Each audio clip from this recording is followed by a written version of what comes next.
اعوذ باللہ من الشیطان الرجیم بسم اللہ الرحمن الرحیم. پیارے طلباء و طالبات, today on 23rd of July 2020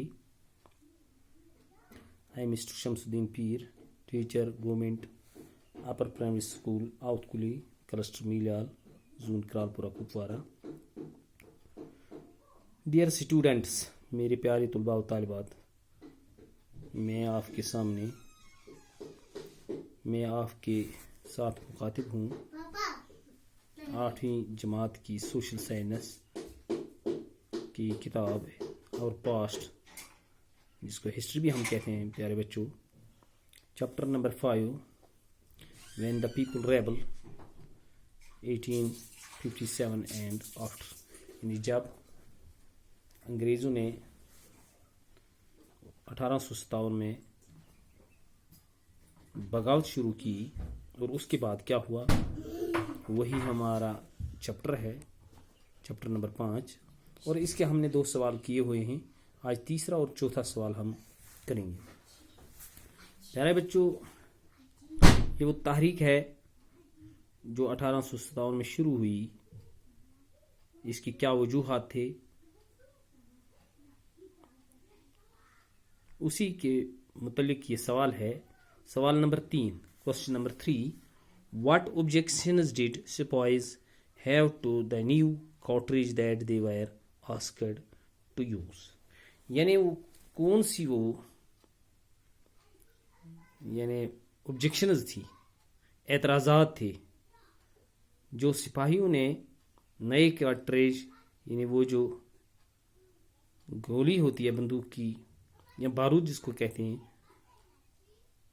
اس میں وہ کیا تھا کہ فوجیوں کو کہا جاتا تھا کہ آپ استعمال کرو, انہوں نے نہیں مانا. اس کا جواب ہے the sepoys objected, کیونکہ اس میں مسلمان بھی تھے اور ہندو تھے, جنہوں نے پھر بغاوت شروع کی. کس کے خلاف؟ برٹش گورنمنٹ کے خلاف, جن کے ماتحت وہ کام کرتے تھے. The sepoys objected that the new cartridges, یہ جو نئی گولیاں ہیں, کارتوس ہیں, کارٹریجز کہتے ہیں کارتوس, that they were asked, جو ان کو کہا جاتا تھا to use, استعمال کرو, were coated, مگر ان کو کوٹ یعنی ان کے اوپر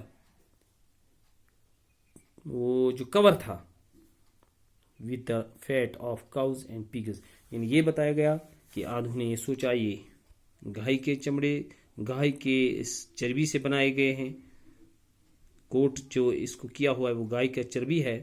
تو دوسروں نے کہا یہ سور کی چربی ہے, یعنی جب سور کی چربی ہے تو مسلمانوں نے اعتراض کیا, جب گائے کا سنا تو ہندوؤں نے اعتراض کیا. تو اس طرح بغاوت شروع ہو گئی, یعنی فوجی بغاوت جو شروع ہو گئی.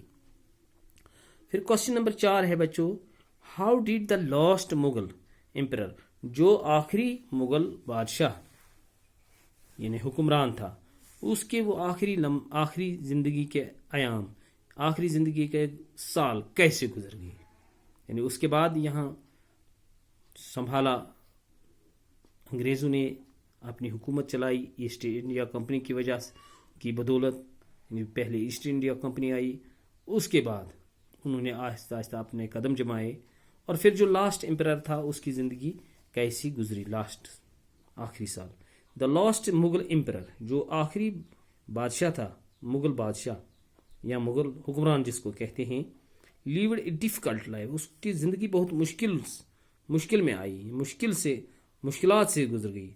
During the last years of his life, یعنی اب وہ آخری ایام اس کی زندگی کے تھے وہ بہت مشکل کٹھن دور سے گزر گئی. He was ٹرائلڈ in the court, اس کے خلاف یعنی عدالت میں مقدمہ چلایا گیا. اینڈ سینٹینسڈ ٹو لائف امپریزنمنٹ, اور عمر قید کی سزا اسے سنائی گئی بیچارے کو. ہی اینڈ ہز وائف, وہ اور اس کی بیوی ویر سینٹ ٹو پریزن, ان کو جیل میں بھیجا گیا. ان رنگون, ایک رنگون جگہ تھی, وہاں اس کو بند کر دیا گیا. ہی ڈائیڈ دیئر آفٹر 4 years, 4 سال کے بعد وہ بیچارہ وہاں گزر گیا. یہ تھا آخری جو مغل امپرر تھا اس کی زندگی کیسی گزری، یعنی یہ غلامی کی ابتدا تھی۔